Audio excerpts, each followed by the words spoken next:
Glory podcast. Hunters Varsity off the road. Go with 3-tag, bringing you a second episode in addition to the Husker Lab premiere for the Return to Glory podcast after defeating Michigan State 38-27 in a game that I've heard described as strange, odd, bizarre, unbelievable, roller coaster. Never a doubt, right? Any other words that we want to throw in there? There were doubts.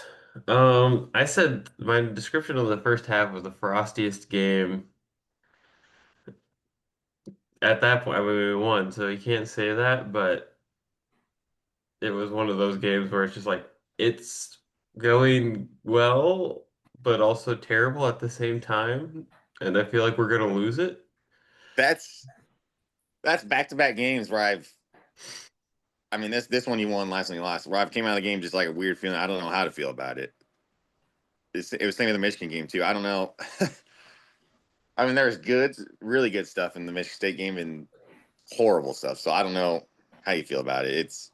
I guess a win's a win, like we said at the beginning of the year. That's all you want. But so yeah, when you get a chance, listen to our other episode too. We're building out the Return to Glory podcast network with some different people. So our other episode has some good insights and takes from some older people. I'll leave it at that, and then we'll continue to do our regular shows here. I think this game for myself, I'm just relieved we won. Like that's I guess the summary of everything, because and I think Rule said it too in the post game. It felt like a game that in the past we have not found a way to win. Like things started going south, and instead of things continuing to go south, we actually responded. It started with the Ja'Cory Barney wheel route that Dylan hit him on 3rd and 10, and things kind of started going better from that point on. It just doesn't make sense a lot of times, the highs and lows, how things can go so poorly at times and then things can look so good at times. It's just one of those teams, I think, that like that's who we are. That's who we are as a program right now, and we're trying to move that from less bad to more good, but we're still going to have some of that bad. And we didn't talk about it on the podcast because at that point I didn't realize how windy it was going to be. But, I don't know how much they talked about it on TV. Obviously, at the game, the wind swirls, and it's very, like, wherever you're sitting, probably it matters, or on the field. I don't know. It did not feel like it was that. I mean, it was windy, but it didn't feel like it was as bad as people were going to make it out to be. But I don't know what it was like on the field. I mean, on TV, apparently they said it was 30 to 40 mile an hour wind gusts on the field. Which is what the forecast was. I don't know how much did it affect. It probably did affect the game. I don't know. But I kept saying, we get the wind in the fourth quarter. We get the wind in the fourth quarter. We get the wind in the fourth quarter. Which, I mean, you look at the 2 quarters, we had the wind. Yep. And it's like, well, something changed. I mean, when it was 14-0, it was like, holy crap, Nebraska can blow them out. And then I feel like in blink of an eye, it was 21-14. It's like, what just happened? I know. I had a brief moment of like, are we going to absolutely blow these people out? Like, it was 14-0 in no time. And then when it was 38-21, you're probably like, we're blowing this team out, kind of. Yeah. So it was like, but it didn't feel like as like the 30. I don't know about you guys. I feel like the 20, their 21 snuck up, happened real quick. Yeah, it was quick. It was like, what the? And then somehow we scored, 24. I felt equally as quick. I was like, we almost scored 40 points, but I don't feel like our offense played that well. Yeah, that's the weird takeaway. Because we didn't convert basically any of the short yard like whenever we had a short field, we didn't really convert because we had the 2 interceptions on the other side of the 50, and we had the long punt return on the other side of the 50. I think all of those, I don't think any of those resulted in a touchdown. And then we also had the muffed punt, or Michigan's muffed punt that we recovered that resulted in a field goal. It did feel like, and I mean, the one everybody's going to remember is after we go down and block the punt, we get a stop, and then Michigan State goes down and scores on their long drive. And then we can't score on 2 short fields at all. Like we get sacked 3 times in a row. And the game script is just And we had a fascinating. 4th and 40 something at some point. Yes. Welcome Yeah. back to Illinois overtime game. What I want to, like, people were very, I think, frustrated and also happy that we won. I think why this one feels different in the Michigan game, we talked about how that one felt different. Why this one feels different, we actually won on big plays in the other team, like messing up. Like we won how we've always lost Yeah. Right. in games in the past. Like Michigan State did some really stupid things. Our special teams may be our best unit of all 3 units, and we score a touchdown, almost 2 touchdowns. We're winning on big plays. We have a 60-yard tunnel screen pass.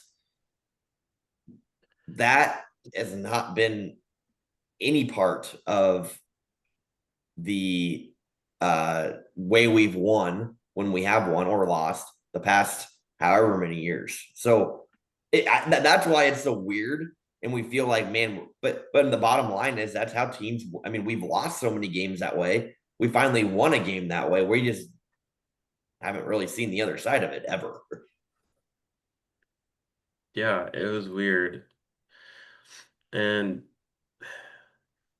their backup quarterback, I had a moment of when the backup quarterback first went in, I was like, oh, geez, we're gonna get cooked by the backup, like classic Nebraska fashion. Like we prepped for this running quarterback, they're gonna bring in this absolute stud passer. I mean, he did look good. You know, let's be all 3 of the games against Power 5 opponents this year have all felt weird. Like, have you felt good at any of those games coming out of Cincinnati, Michigan, or Michigan State? Like had a good read of the game, like how you're feeling. This one I feel pretty good about. Like it was bizarre, but I got a good read on the game. Like this game was black and white. It was either horrible or it was really good. Yeah. It definitely sounded like I don't at this. You'd let me know how it was actually at the stadium, but it sounded Go like the for it. fans were starting to turn there in the third quarter. But we can go there. I have some good Here we notes go. here on this. I I also I'm gonna say it again. We have too many fans in the stadium. We the people that are there to just sit there and there's sometimes there's a right, and Rule said it too, there's a right to bitch, but we have so many like fans that don't care about the game that are there, that they truly are just there to, like,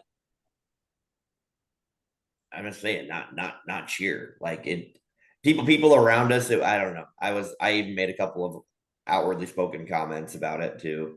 Like it just we have some poor fans, and I'm not saying poor fan people that are pouting. I'm just saying people that are there that are just like aloof to everything that's going on and really don't care about the game. We have a lot of those fans that are at the game. I don't There were a think lot. that'll change with the limited number of tickets. I think it will, because those fans will not come to the game. I Because they was won't I be they, was they won't be able to. They're not going to want to pay the price, because tickets will go up in price a little bit if you. I'm not saying we're not going to bulldoze 20,000 seats off, but I just think we have too many. I'm not even going to call them casual fans, like people that are there that don't cheer for the good and the bad, and they did they I want more of a Cincinnati crowd. That's what I want. I want that kind of. yeah. We're not. It's not a hostile. The Memorial Stadium is not a hostile place to play anymore. It's not. Depends on who you are. It's not hostile. You can It ask was Big with Ten teams. Colorado. Memorial Stadium is not in the top 5 of the Big Ten, and there's some hostile places in the Big Ten. Don't get me wrong, but we're not in the top. I saw something this week on I think it was a Barstool maybe or someone that they went around and said what are the most overrated places college football stadiums, and 2 of the 6 people said Nebraska. Like it's one of those. I just think we're at a point, and yeah, winning cures all, but we're not a top 10 team yet. I think maybe we'll get there. Maybe things will change. But anyways, rant again about the people at the game, and I just yeah. Well, I was Student talking to section was you. good this game. I will say that student section did a good job. I was talking last night, and I totally agree with you now. After going to the Michigan game about the fans, like I was making noise on defense, people turn around and give you dirty looks. It's like, what are we doing here? Like, or even if you Yeah. like stand the whole game and they tell you sit down, it's like, You do it. It feels like you get punished for cheering half the time. Like and that's the environment. And second and third quarter is a little bit of it, but we we the way the game was going, you could feel the stadium go. I don't know that Rule's gonna get it done here ever. And then things just flipped, and everybody's like, okay, we're fine again. And I feel like we're gonna have a lot of those moments this season, from now until the end. That which I guess there were boos. I don't know. Yeah, I saw Rule's press conference and I was like, I didn't hear boos on the TV, but I was maybe there were some murmurs, and Rule said it too. Like fans have the right; they're paying money, and he made the comment about the alcohol. I also, from going to away games and Nebraska games, not many people are drinking alcohol in the stadium compared to away. Which is just interesting to point out. It's not like it's I mean, part of common. that is the age of the crowd. The other part's probably, I mean, it was, 100 degrees It and was hot. It was very at hot. 3 p.m. It's Yep. not like it's like when it's 100 degrees at 3 p.m. and you're just standing there, it's like, gosh, I don't know if I want to. I just want water. Just give me some water. Let me sweat it out. A bush light is the water. A little different. yeah, Oh, it's I don't. And I don't know how you change. I guess smaller capacity, but how you change it's those people that sit down the whole game, and man, are they the first to bitch once it goes south? yeah. And yeah, my answer, how you fix it, you win games. Yep. And you become a rated team, you become a team that people are talking about. I think that There are less people that might giving not away their change the tickets, yeah. It yeah. Yeah, might not change the old crowd that I've talked about a lot, but what it will change is bring some of the middle tier up to the top, and yeah, And it I don't helps know. when your student section's invested. Like if the In the student, student because section, that's gonna be the rowdiest section. If they're the rowdiest, they're kind of if they but I fall would off, say for them, move them out of the damn corner. I know we've had them there forever, but get them in the end zone or get them on the 50-yard line. They'll never be on the 50-yard line again. But get them somewhere where it's a little bit like, I don't know, impactful. more impactful yeah. than putting them in a It, it corner. it feels like Nebraska is like one of the worst student sections of the Big Ten. It's because of their location. Like I feel like they have no impact on the game really. Yeah, I thought they did. I thought this game was okay. I mean, Unfortunately, their end zone was in the wind riddled end zone that didn't see a yeah. lot of action. So, all right. Well, let's get deeper into each of the positions here. Um, let's start. Here's what I did too. I said, everybody's a little very frustrated about our offense and kind of confused on why that happened.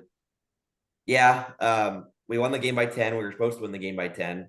Our offense probably would play below what we wanted it to, but I thought our defense played better than we were expecting and wanting it to. And then our special teams, once again, kind of carrying the load here and making some big plays. So let's start offense, and we'll start specifically offensive line. Elijah Pritchett gets to start at left tackle, Gatula on the right side at tackle, the spot that we were wondering what was going to happen coming off a bye week.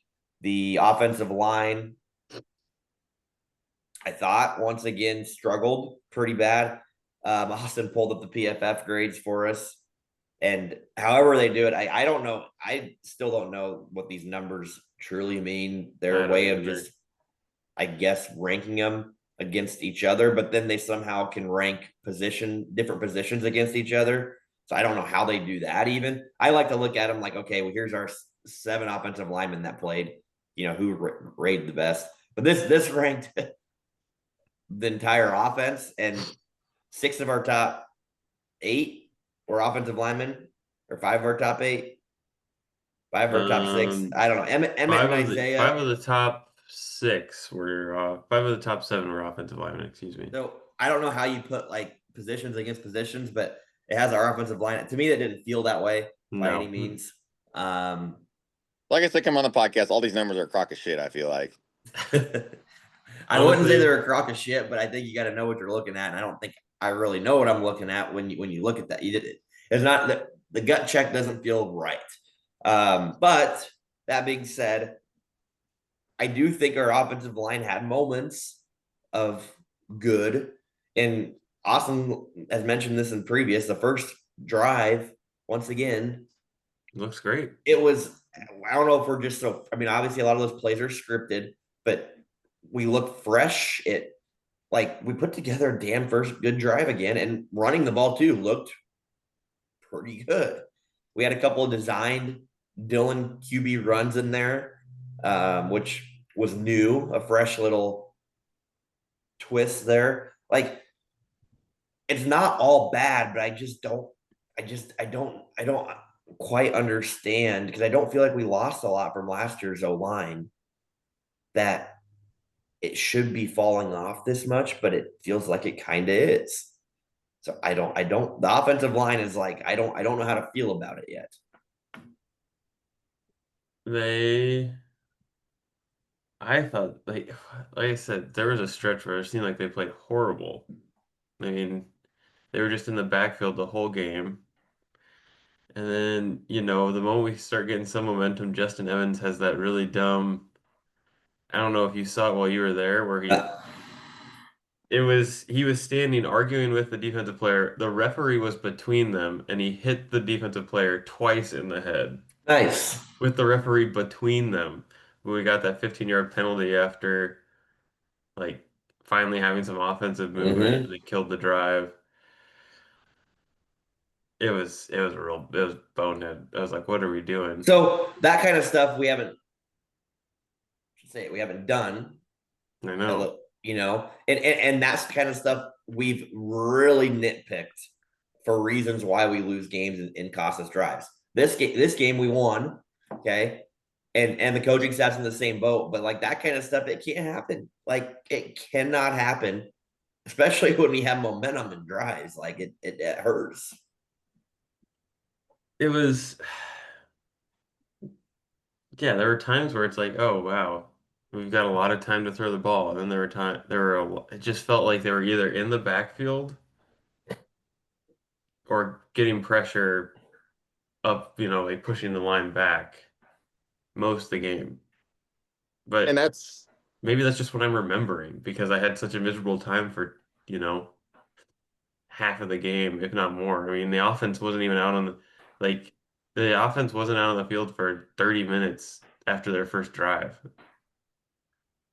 here's here's the bad part about it too is Michigan State was supposed to be like a pretty bad defense, and it did feel like they were, especially D line, was just dominating Nebraska for most of that game. But again, we still scored 38. See, Now, that's 7 were and special teams, but then I don't again, know. how they scored 38, still we still don't know. That feels weird, but the Big plays, that's guys. Big plays.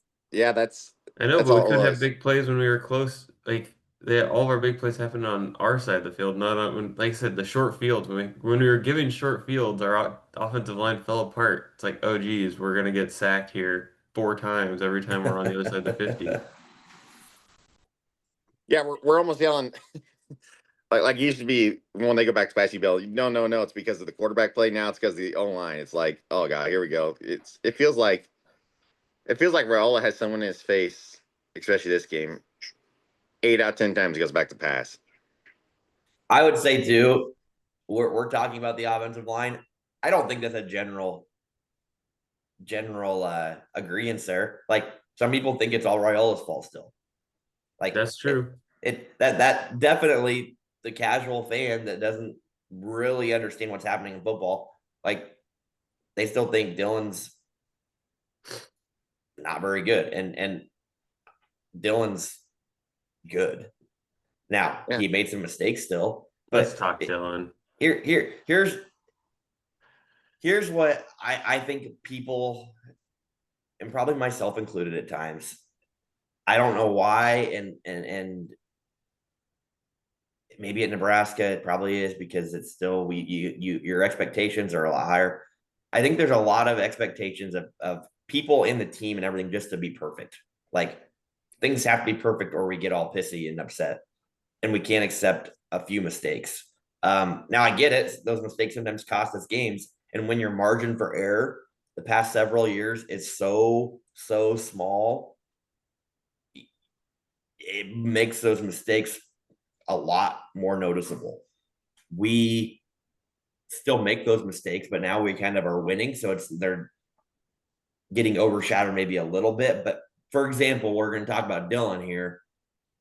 Dylan's not perfect. There's very few quarterbacks in the country. Well, there's no quarterback in the country that's perfect. Um, Arch Manning. Dylan had an okay game. Like if you had to rate his game out of a 10, like I would say probably for him it's probably a 5. Yeah, that's a 5. Like it wasn't like he played his best one. I don't think he also sucked. Um, his interception, he knows. I mean, that was a bad pass. Over everything about it was just bad. Um, but again, he's also dealing with pressure and duress a lot too, which is frustrating for him, I'm sure. But I also saw some stuff last night that Dylan maybe took more of the hurries and the pressures were on him more than the offensive line because he maybe had time. So like it's a give and take. Again, it's nobody specific, it's nobody's fault, it's everybody's fault. Um, when it comes down to having pressure and time to throw in the pocket. So that's my take on Dylan this game. Like he's still not mobile, but I do like that we are trying to make that at least a threat. And he's mobile enough to get 5 yards, Yeah, you know? like I like that. That's kind of maybe a thought now in the game plan that it's okay if Dylan takes a hit or two. We don't want him taking 12 hits a game, but I mean, if there were 5 sacks, so he got 5 hits right there. yes, but here's the other is I don't know. Maybe this is Dylan goes down really easy. Um, I know he's probably coached to duck out of contact a little bit. I just feel like he does it maybe a little bit of an extreme. Like when he gets sacked, I feel like he sometimes barely gets touched and goes down. I don't know if I feel that same way. I I I feel just like when I he gets sacked, it's like, oh, that dude's on him. Like yeah, it's but he like not. still He's bouncing around the pocket quite a but bit. he still goes down really easy. Like I don't know. Drake May last night had a pretty awesome pass on the last drive. I'm not saying Dylan should do this, but where he rolled out and he like stiff armed one of the big D ends that were trying to tackle him and threw a pass to Stephon Diggs in their last drive. Like Dylan just goes down on first contact a lot, which most quarterbacks kind of do. Um, but that's my thought on Dylan. I'd say my one comment, this was probably his worst body language game. There was like you on TV is like you could tell he was visibly frustrated. Interesting. Um, he was not. He didn't seem, and this is just what it looked like, but he didn't seem like he just felt very frustrated. It wasn't like super like, hey man, we got like, come on guys, we gotta fix this. It was very much like a head down. Huh. First, we've maybe seen that of Dylan. Like that's not Yeah, a it was noticeable. I thought on TV, like, oh man, he seems upset, like that nothing's going right. And that's when I started to panic. I was like, oh no, like I haven't seen this. And the game's already starting to spiral, and it's kind of in the third quarter. It's like, oh boy, this is gonna get messy. I mean, it was for sure his worst game of the season so far, and I'm not saying he played horrible like you guys said. It was at least he didn't have the plays that lost the game for Nebraska. Like he, I don't know how to. It's a weird feeling with him too.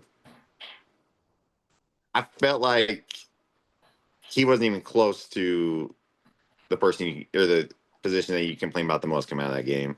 Like he played all right, I would say. Yeah.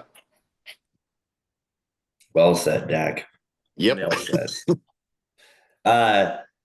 The receivers, running backs. I mean, Emmett had an okay game again. Emmett had an Emmett game. Scored 3 touchdowns. Our big play to Isaiah. Isaiah Hunter seemed like a team. I mean, Rule mentioned it. It's like you got to feed the hot hand, and he was like untackleable. Mm-hmm. We looked like maybe we had better athletes, talent on the skill players, or at least comparable, if not better. And that helped us a lot with these big plays, which, yeah, I mean, that goes back to recruiting and building a roster.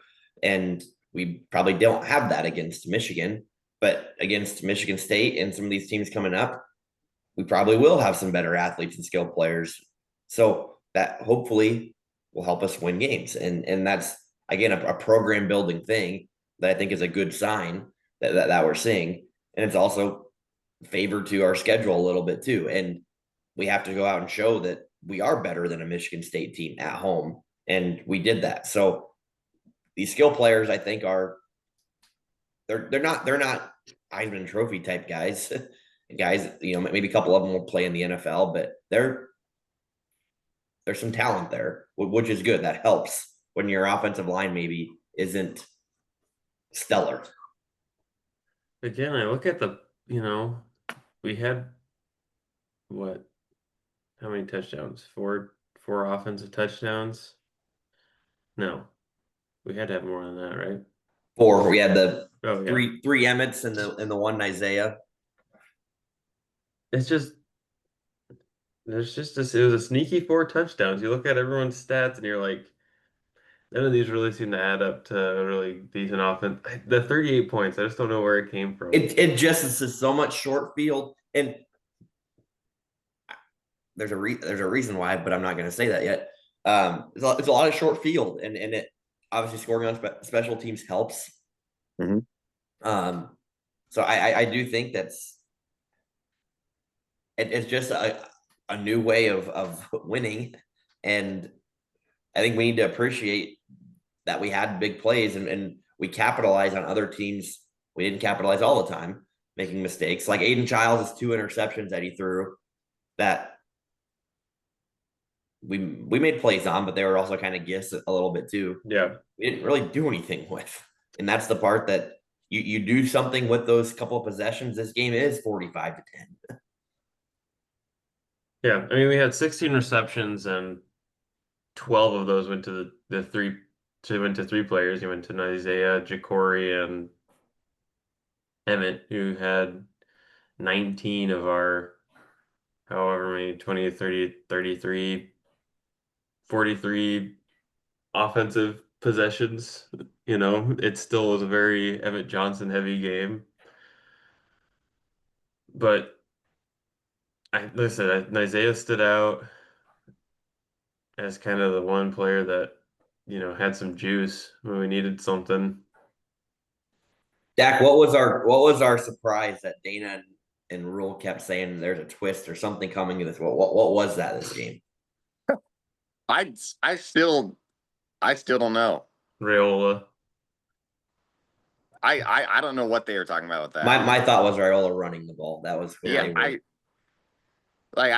were. I was looking actually for that, and I never was like, wow, this totally different than what has been the first 3 games. So I don't know what they were meaning by that. I think it was all smoke and mirrors. I don't think that there was really anything special they were going to do different. I think they wanted to run Raiola maybe a little bit more potentially too than we did. I think that was the twist. I do Yeah, design that runs. could have been it. Is there anybody from the preseason hype or like talk that we were having? Is there anybody that's been more impressive? I think than Isaiah Hunter, from what we thought coming in the year to what he is now. Like I would almost say Jacory's still number one, but he's getting up there with the best wide receivers on Nebraska. Yeah. Yeah, I think it's fair. I think Isaiah's only a sophomore too, so keep that in mind. And he can score without a shoe on too. Who needs shoes? No.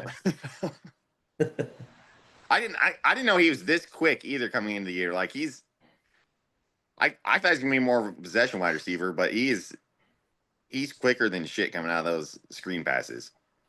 So he was just hard to tackle. Yeah, He's rolling off people.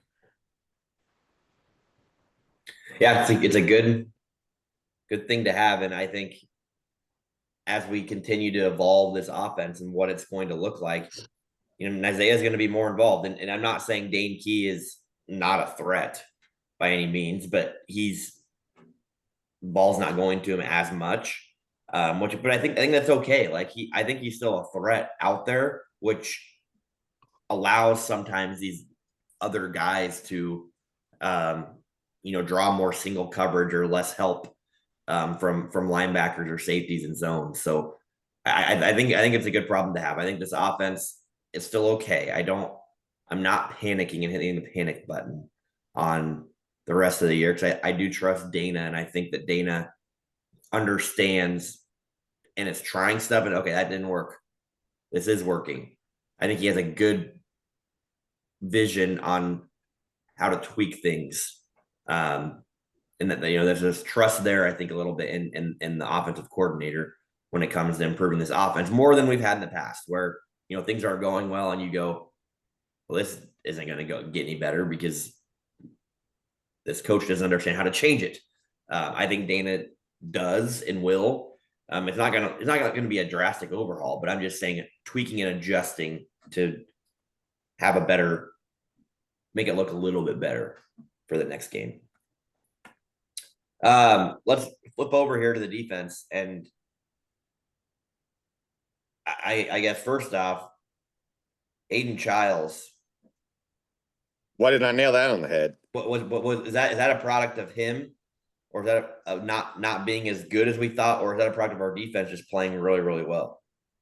I think it's probably a little bit of both. Probably a little factor of the wind, because if you're not as strong, because we saw Dylan kind of struggle a little bit, and how it changed our passing game plan a little bit. So now if you're a dual threat quarterback, it's a little more of a one threat quarterback, so you could probably play it a little bit differently. On top of the fact that our secondary is our strength. But the one I've struggled to balance it because I think they should have ran him more. I don't know why they didn't run him more. I mean, obviously he got hurt, so that kind of impacted it. But when their backup came and was just hitting every pass he wanted, it's like, oh well, maybe you can throw it. It's just they don't want to throw it with him. And then you probably didn't see it, but like he got into a beef with their best wide receiver on the sideline there in the fourth quarter. Their Marshall, they were over there yapping at each other. So Nice. The one thing I did see, because I was kind of sitting behind the Michigan State bench when in the fourth quarter, I think it was on their last drive, they went down and scored. He was sitting on the bench, like the back bench, by him with one other player, and nobody else was sitting down. Everybody else was standing up. He was just sitting there and hanging out. Which I don't know if he was hurt. I mean, he was hurt to some extent, but he did not look very enthused to be there. he kind of got the shit beat out of him. That's what I was gonna say. I feel like now he's not as good as what I was seeing coming in. I will take that out. He's not as good. But I feel like it was a lot through the defense. Like he was taking those hits. He was getting smoked in the first quarter or two. Like Yeah. And you could just tell his confidence went downhill big time. And I would put on mostly defense was the reason why he struggled so much. And I think that Um, in the part like you said, I just don't know why they didn't run it because when he was running, it was pretty effective. Yeah. I think it's because He he got hurt. He got smoked yeah too many times, and they're like, well, we don't want to get him killed. yeah it was. I think why he played so poorly was most of the defense, and then the injury got to him too. Like you could tell he didn't he didn't want to be there. Is what I felt like coming in. And that was my And takeaway. He maybe isn't as tough as people thought. And there were NFL draft scouts maybe talking him up. I think that's going to be a big takeaway looking at a game like this is, I mean, I, whether it be physical hits or just, mentally pushing through things. It looked like Nebraska got to him in both of those ways. And that made him not look like a very good quarterback. And we've done that now to a handful of quarterbacks. So, I mean, that's why I think that our defense maybe doesn't get enough credit for that kind of stuff. I Our think defense is good enough. If we're scoring 30 points a game, well, I mean, we lost after giving up 30, but it up front obviously is still our weak spot, but just start to piece. I'm not throw those two high school games out. Look at the other three games and the quarterbacks that are in those games and what these quarterbacks are starting to do to other teams now yeah, that you kind of have a little more data and numbers. I'm not saying that they're playing top 10 teams and doing it, but I whatever the scheme and thing that we're doing to just stymie opposing team quarterbacks and make them look like they're not very good, it's working. kind of. I mean, we gave up 28 points. In Michigan, we gave up 30 points. I'm talking about just specifically making the other team's quarterbacks Oh, look okay. bad. Like, not maybe not bad's the word, but just not as good as they've looked in other games. The three quarterbacks, Sorsby, Underwood, and now Aiden Childs, like all three of them had probably their worst game of the year against Nebraska so far. Yeah, that's probably true. yeah, and it's which I didn't have this coming into it, and if anyone out there did, tell me all your bets. Tell me the future how it's going to go. I did not have Alicio being the best Michigan State quarterback of the game, No. Yeah. like by far. He outplayed, which is another reason. He did come in different spots. I mean, he Yeah, he kind of did. came in during garbage time, and then the other one he came in after a 35 play red zone drive by Cincinnati where they were in the red zone for basically 20 minutes because every time we almost had them dead to rights, we did something dumb. Just him coming in and playing that well is, I guess, another shot at Childs. Like he didn't. If that guy can come in and throw the ball, why aren't you playing that well? And I will say this too, as far as stopping quarterbacks go, and just from a big picture standpoint, not talking about X's and O's. If the other team's best player is their quarterback, which you could argue for those three teams, that's probably true, Yeah, right? Take away their best player, make them beat you some way else. And you're not going to hold them to zero. Ideally, you want to, but you're probably not. And so, if you slow down their best player, you're probably going to be doing decent on the defensive side of the ball. Obviously, up front, we're still not great, but it was better today or on Saturday. We had 5 sacks. I thought we got in the backfield a lot more. I also think that we have to realize the 3-3-5, again, taking a step back, is a high risk, high reward type of defense. And John Butler is even putting his taste of high risk, high reward on that even more from what Tony White was doing. So there are plays that, like this game, we got in the backfield because of the stunt, the scheme that we were running. There were also plays that, oh, here's another 9 yards. Oh, there goes their quarterback for 14. Oh, that guy was wide open. Like that also happens too. So there's a little bit of give and take there. We just want to make sure we're getting enough reward to cover that risk on the defensive side. And I think that we overall this game was pretty good at that. It's not perfect, but I think it's getting better. That's just more the style that this defense is compared to past defenses. Yep, I agree. And then I guess otherwise, I thought Javin Wright stood out, was having a good game. And And then, Monaries was a big one yep, on the that was the other for one. me. Looking at how especially Sorsby has played, that's got to change your thoughts totally on the defense. Like he's balled out every single game since the Huskers. And we've said our thoughts on the defense. Like it's not the best defense ever, but with how these quarterbacks are playing outside these games, you got to be impressed with. And I don't know what they're doing, if it's a secondary or what, but something something is making these quarterbacks not play well at all. I mean, we have a senior secondary, or so that does obviously impact quarterback play the most. I said we still gave up 27 points. Should have been. I don't know why they didn't kick a point. Why they went for two on that last play, but All of the numbers and data must tell you. I don't know. Go tell you to go for two at that point in then you would have time. been down 9. What are you gonna do down 9? Kick a field goal and score and win by one. I don't Mm-hmm. Right, but if you miss it, then you're know. down 11. Okay, and then lastly, and maybe we should have started with this because I think, guys, it's new, and it was the one Kool-Aid that I drank coming into the year is Mike It was Ekeler one and of the the special two teams. Kool-Aids you drank coming in there. You were Dane Key. Oh yeah, Dane Key, and that Kool-Aid's went didn't isn't going great. I was gonna say a different analogy, but I stopped myself. Uh, Mike Ekeler, guys, is his birthday to yesterday or Saturday.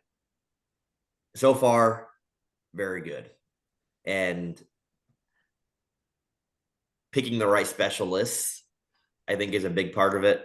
We'll post it on our social media pages at Glory Return on Twitter and maybe Instagram if Dak ever gets our Instagram page posted. But there's a graph of punt return yards, and if we just talk about the punt return game specifically, it's incredible. It's probably even understating it. In 2025, the numbers compared to the past 10 years. And I do think a lot of that, if not all of it, not all of it, but a lot of it is Mike Ekeler coming in and saying, here's how punt return works. I thought about that on the way home. What's unique this year, we have time to catch it and make a move every time that there's a punt. And I think there's two aspects that come down to it. I special teams is one thing that nobody really knows. It's hard to like nitpick because you just feel like, oh, it's a catch and a punt, and you catch the punt and you go. Like there's two parts of it. I think one, you have to force the punter to punt when they catch it. We've seen it the flip side where Archie does a really good job in our scheme on the other side of if you are able to hold the ball a couple of seconds or roll out or whatever, Yep. you allow your coverage to get down to cover. So number one, we're forcing teams to punt it right when they catch it. And then two, on the outside specifically is where you got to disrupt the gunners. But internally to guys that are coming down the field, you have to somehow get in there. Blocking is maybe not the right word for it because it's really hard to truly block as they're running that full speed down the field, but you have to get in their way enough and set up some sort of return so that when you catch it, you're able to do something with it. And there's very few times that you catch it and you have a wall. Like that doesn't happen. But it's when you catch it, are people in the right place that you can make a move, and you have the right guy back there too. That's probably the third piece is making sure the right people are involved in that. And so far, Ekeler's figured out that right combination on the punt return game.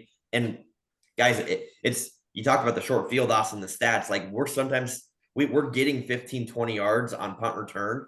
So like that, we're starting drives in such better, whether we're capitalizing on that every time or not, different story. But we're starting drives in such good spots because of the punt return game. And it's not talked about enough. Like that's huge in a game like this.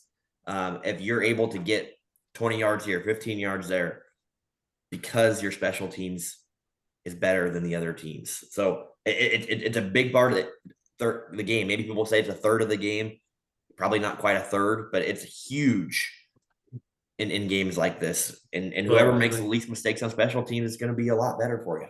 right. If you're getting 7 points off of, And scoring. yeah. I mean, it went from us scoring after, a long offensive drive to then immediately scoring again after a three and out from there. Like I mean, within the first, I don't know how much time of the game had passed. Like, first 6 minutes of the game, all of a sudden it's 14-0. You're feeling pretty good. And they had that touchdown called back, which there was a block in the back. I don't know where the block in the back happened is like, well, we probably still would have scored on that play because the guy was kind of behind Ja'Cory, but What's pretty neat about that too, Carter Nelson was the one that had the block in the back, and in the post game, before he even talked, he was the one that got the scoop touchdown. Ball bounced right to him after Jameer Khan blocked the punt. He was one of the first things he said before even talking about that was the block in the back that he had and how it was his fault, and he apologized to Jacoria on it. So like that to me is a really neat mindset, like a good, like it shows that we're stressing and talking about the right things from a culture standpoint, a team building standpoint too. That made me feel good there too. And Carter Nelson, like I'm guessing, is he's a very good teammate, if I had to yeah, guess. we did have not a bad, but a failed fake punt. Yep. Um, I did call we were faking it on that. I thought I thought Archie was gonna throw it, but I was like, I think we're gonna fake this one. And then we did, and we didn't get it. I was surprised that we didn't just plan to go for it on fourth there.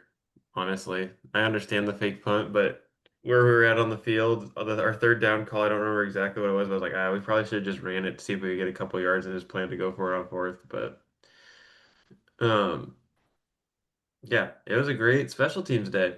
Not a lot of times you could say it was like people were actively like, man, special teams. It's not to say they won us the game, but Well, basically, I mean, how many games the last, let's say, 4 or 5 years has special teams lost you the game, they didn't and lose it. find. I'm not saying they lost this game. I don't know if I can confidently say they won us a game and we won by 10, but I mean they did score 7 of those points. I mean, was there anybody in the whole stadium more pumped up than Mike Ekeler after Carter Nelson scored that touchdown? Like, like he was That's the going kind of nuts. people like that to me though is uh, that feeds into why his special teams units are good. Yeah, He cares so much about it, and when you care about it as a coach, the players go, "Oh wow, like this matters," and then players start to make plays, and that's what happened on that. and I guarantee, which I didn't listen to his post game press conference. I guarantee that fake punt he puts totally on him too. Well, Like Matt he. Rule was the one who called the fake punt. Oh, wow. Okay, back to the punt return yards here. Like you said, in the last couple of years, it feels like Barney has, when he catches it now, has at least 10 yards of space. Like there's no one within him usually. I mean, every now and then he'll have people on him, but he has 10, 15 yards or he has time even to just think about where he's going to go and then take off from there. And instead of having somebody in your face, you just got to go. Like, I think that's for sure the main difference and probably the best Jack, development of you're the. literally repeating stuff that I've said. I literally just said that. Yeah, but you didn't say he had 10 yards. Yeah. So I think the only other special teams thing we have, like Archie punting, he did have his probably worst punt of the year. But Archie's still like also Our when his Lord and name Savior. when his name was announced on the loudspeaker for the starting lineup, everybody just went nuts. Probably louder than any other player, like as it should be. I think the biggest thing that is huge, and we talked about it a little bit preseason. Teams don't know which way he's rolling. Therefore, he always is having time to hold the ball a few seconds and get our coverage down the field. And he's not like a punter that punts it really high either. It's a rugby style. So our coverage does get down there, and there's very few opportunities to return it. So it's a good thing to have. In teams, you can't load up one side and guess, because if you guess wrong, he's probably just going to take off and go. So it talk about being able to kick with both feet being very underrated. It's huge.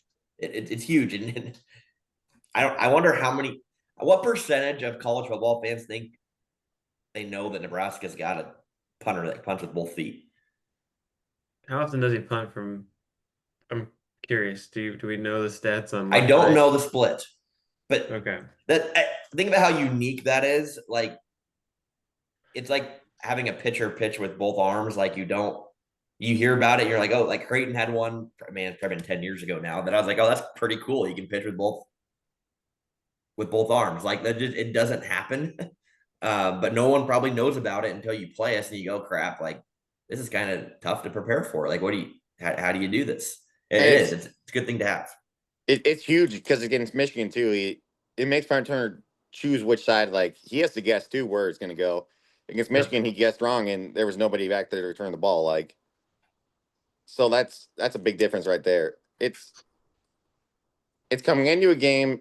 You're confident now in the special teams instead of like, oh, good God, we don't want anything to do with them coming into the game. But now you're confident that they are going to, I'd say, not lose the game or do anything bad, really. The good news is after this week that we are in the AP poll, we're only one team behind both Texas and Penn State. But So, behind Cincinnati. Yeah, but behind that's Cincinnati, that is true. I did also see too. We if you look at the AP poll, we don't have a ranked team left on our schedule. But it also makes you a little bit more skeptical about UCLA. yep. Yeah, That's I was going to ask you, does UCLA beating Penn State make you feel, if you had to pick one, does it make you feel worse about UCLA or better about Penn State? If you had Worse to about pick one or the other. UCLA. I still think we're going to get killed by Penn State. I don't think Penn State's that bad. I think they lost one against a good opponent last week, and then they got by a coaching change, rah moment in UCLA after flying across country after losing a big game last week. I would also say worse by UCLA just because I thought there was absolutely zero shot they could beat Nebraska. Now now it's like 25%, but I do think Penn State is that bad. Like, So for your reason, Dak, I'm flipping it on the other side.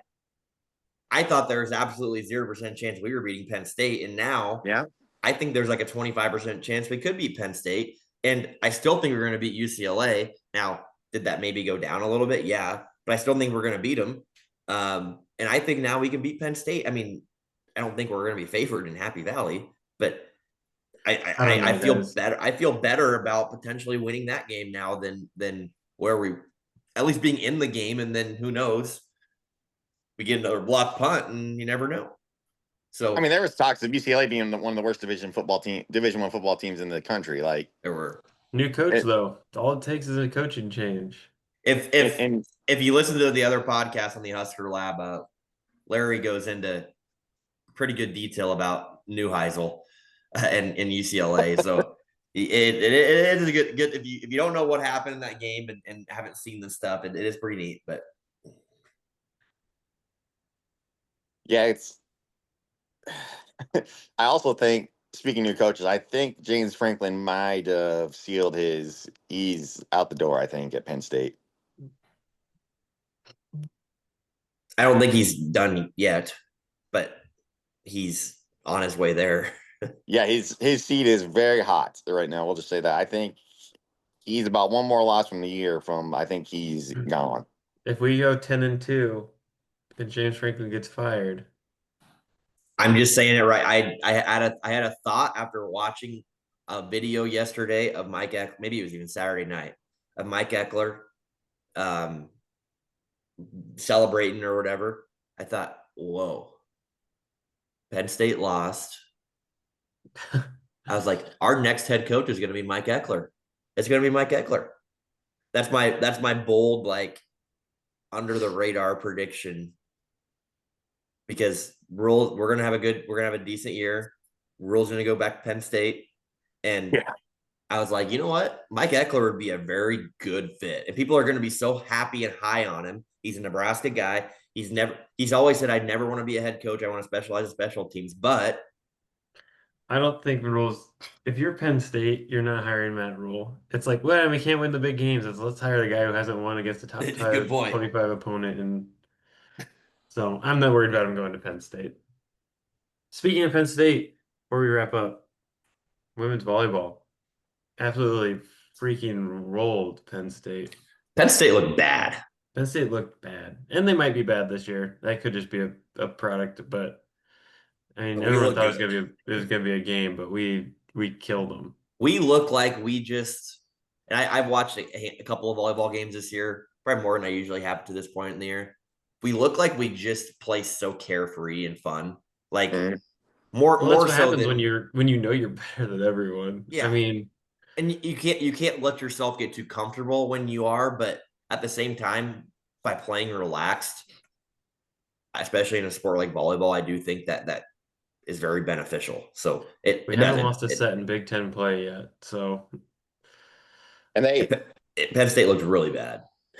they just totally dominated Penn State, and that crowd is ready to rock at any moment possible. Like in that third set, they were like, I think they were down maybe 10 points, and Penn State scored, and that crowd went crazy. I was the talking to my crowd buddy did and go watching it. crazy. They scored Yeah, two I was points in a like, row, and they were Yeah. down 10. yeah, I was like, what are they going so nuts for? So that For a speaking team of that just Empire, won a natty title, I mean, think about that. For a team that just swept us the way Reverse they sweep did this. last year. yeah,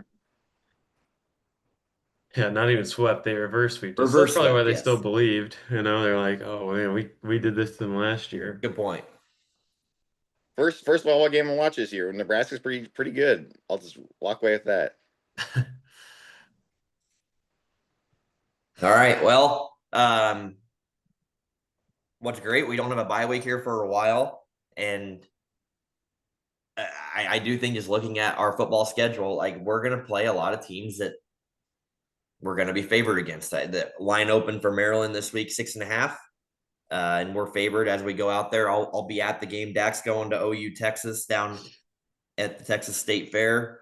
So we'll be out on the road this week as we continue on this stretch of winnable games. Can't say that very often, right? Well, every game's winnable if you're good enough.